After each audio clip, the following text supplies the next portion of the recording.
A circle of radius r. How much space does it enclose? You know the formula. But where does it actually come from? Start by cutting it into equal wedges. Nothing is added, nothing is removed. So whatever area the disk had, these 8 pieces still have it. Now rearrange them. One up, one down, interlocking. The curved edges no longer bound a circle. They tile 2 rough edges. One along the top, one along the bottom. Thinner slices and the roughness fades. 16. 32. 64. In the limit, it's a rectangle. And a rectangle's area we already know. So measure it. The height is 1 radius, r.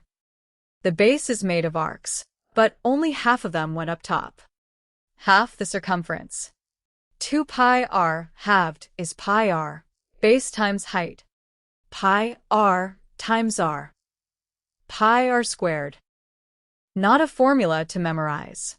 A rectangle in disguise.